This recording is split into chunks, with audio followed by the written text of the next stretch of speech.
имкони мусоид барои тамошо кардани фурсатҳои гол дар анҷоми рақобат ки ин голи аввалин буд ва ҳарчанд аз ҷониби шоҳрух сангов голи аввалин хеле ҳам дер зада шуд, вале маҳз ҳамин сабаб шуд ки мо паяҳам голҳои худро ба самар расонем. Дар қисми аввал 6 гол ба қайд гирифта шуд дар иҷрои футболбозони навраси тоҷик ва ин 6 гол бо ин 6 гол футболбозони мо ба танаффус баромаданд ва баъдан дар қисми дуюми рақобат бошад 8 голи дигар ба самар расонанд. Шарифбек Раҳматов голи дуюмро аз пеналти зад ва баъдан боз футболбозони мо муваффақ шуданд ки дар ин рақобат шумораи голҳои худро бештар созанд ва дар ин рақобат муваффақияти калони худро ба даст оваранд. дар умум ҳама бозингарони дастаи наврасони Таҷикистон саҳми арзанда доштанд барои ғалаба, барои пирӯзӣ дар ин рақобат ва бояд гуфт ки ин ғалаба имкон медиҳад ки дар бозии дигар футболбозони мо бо рӯҳияи дигар бозиро бо ҳарифи асосии худ умуман оғоз бахшанд. Албатта дар ин бозии дастаи мунтахаби наврасони Таҷикистон ки дар ин рақобатҳо бениҳоят бозии олӣ нишон медиҳад, саҳми ситоди мураббиён махсусан сармурабби даста Зайниддин Раҳимов хеле ҳам калон аст ва бори дигар футболбозони тоҷик исбот карданд ки футболи тоҷик дар қораи Осиё албатта бо натиҷаҳои баланд аз худ дарак хоҳад дод ва ҳатман мо шоҳиди он хоҳем шуд ки дар чемпионати Осиё дар қисмати ниҳоӣ футболбозони навраси мо ба гирифтани яке аз зинаҳои ифтихорӣ даст ёбанд ва албатта онҷо мо хоҳем дид ки наврасони мо ба чӣ натиҷаҳо ноил мешаванд. Ва ин голи задаи бозингари рақами 10 ки фикр мекунам голи зебо ҳам буд, Ислом Зоиров, ки баъдан дар қисми дуюм иваз карда шуд, дар қисми аввал ба қайд гирифта шуд ки онҷо Азизбек Ҳасанов ба ӯ кӯмак расонид ва бениҳоят имкони хуби голзанӣ ба қайд гирифта шуд.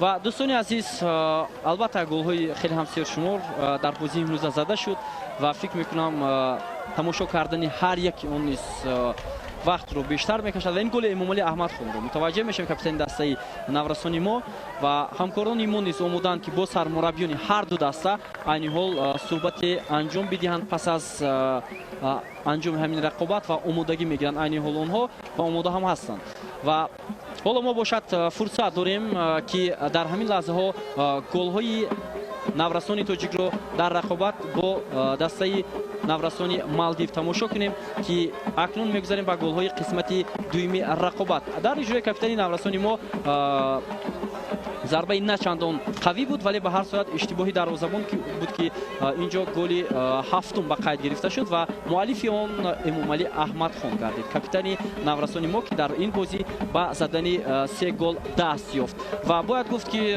Рустам Соиров ки дар қисми дуюм Ислом Зоировро иваз карда буд, ба задани 5 гол дар бозии имрӯза даст ёфт ва албатта ин ҳамлагари навраси тоҷик ба қатори беҳтарин нишонзанҳо низ шомил гардид ва ин голи ӯро мебинем аз пеналти ки дар рақобат бо дарвозабони Мальдив буд ва инҷо иштибоҳи дарвозабон ҳам буд ки натавонист самти тӯбро баргардонад. Ва дӯстони азиз, айни ҳол онҷо ишора мекунанд ки ҳамкорони мо омоданд ва ҳоло мо фурсат медиҳем ба сармурабби дастаи мунтахаби Мальдив ки фикрҳои худро дар бозии имрӯза баён кунад.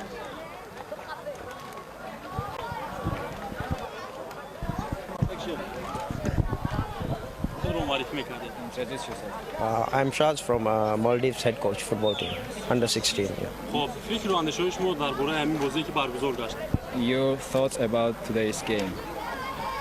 Well, you know that it's physically very strong. So as you know that football is a physical game and our boys cannot compete with this physical. So Tajikistan is very huge and they are physically very big. So in this age it's very difficult to challenge them, but I think goals it's too much, but I'm happy that the boys they tried till the last minute, but with this physical we cannot challenge. میگوید جناب که در این سن و سال شما که چون دیدین از جهت فیزیکی شاگردان ما خیلی با نوارستان تاجیکستان برابر شدن نمیتوانستن و نوارستان تاجیکستان از این چیز استفاده برده در این بخوری و غلبه کردن و من چنین شماره زیادی گل‌ها را انتظار نداشتم، اما از شاگردان خود خیلی خرسند هستم زیرا آنها بر مقابل تاجیکستان تا ثانیه‌های اخیر مبارزه بردند.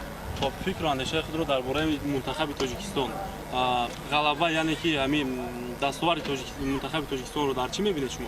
What can you say about the national team of Tajikistan? Why Tajikistan won this game? Because you know, in this group, Oman and Tajikistan is very good, but Oman is not that physically big, but Tajikistan is huge, so it's very difficult for our boys because they are too small to challenge in physically.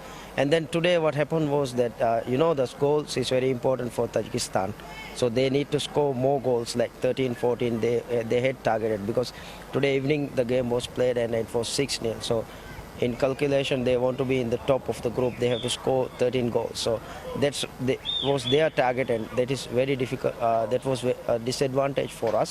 And also the other thing is that they have seen us playing, so they know the team is not that physically big, so when as football is a physical game, it's very difficult to challenge with big players. میگوید که در این گروه منتخب عمان و تاجیکستان مدعیان به حساب میروند و من بار دیگر میگم که جهت فیزیکی فوتبالبازان ما آنقدر رشد کرده بودند و بر مقابل تاجیکستان از این سبب مبارزه کردن نتوانستند، مشکل بود و از همین سبب و اینچنین به منتخب تاجیکستان گل‌های زیاد در این بخوری ضرور بود تا اینکه به زینه اول برآیند و آنها توانستند که با زدن 14 گل دست یابند و زینه اول برآیند. و بار دیگر میگم که شاگردان من بر مقابل تاجیکستان از جهت فیزیکی در سطح فیزیکی برابر رقابت کردن نمیتونستن، زیرا آنها از این خصوصیت دیده سست‌تر میباشند. سوال آخران، شما چی اندیشه دارید؟ عمان یا اینکه تاجیکستان کدام دسته در مقام اول قرار میگیرد؟ Which team will be first after all of match will be played?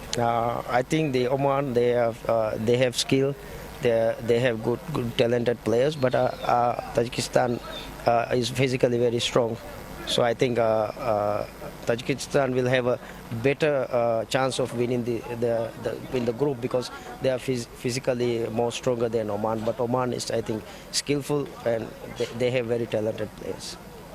فکر میکنم که منتخب تاجیکستان و عمان هر دوشون پرخود هستند، اما تاجیکستان از عمان دیده جهت فیزیکیش پرخوادتر است و من فکر میکنم که تاجیکستان در زمین اول قرار میگیرد. Thank you very much. Yeah, thank you very much.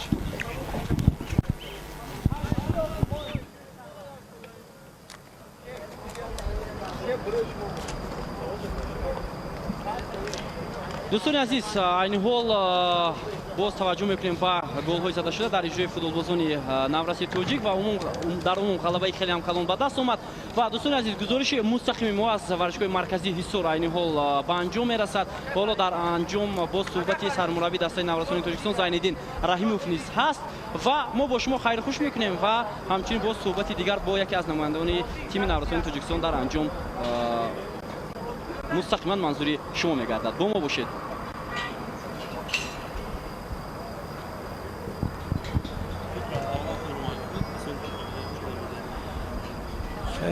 اولش که ما می‌دونیم که دسته ما عارفی ما امروز که خیلی کم سرای ما اینجا می‌دونیم اساس مقصد موندیم که برای تیاری دیگه با دسته امان این بازی نازی که ما امروز شدیم برای مخلصای اومدگی ما.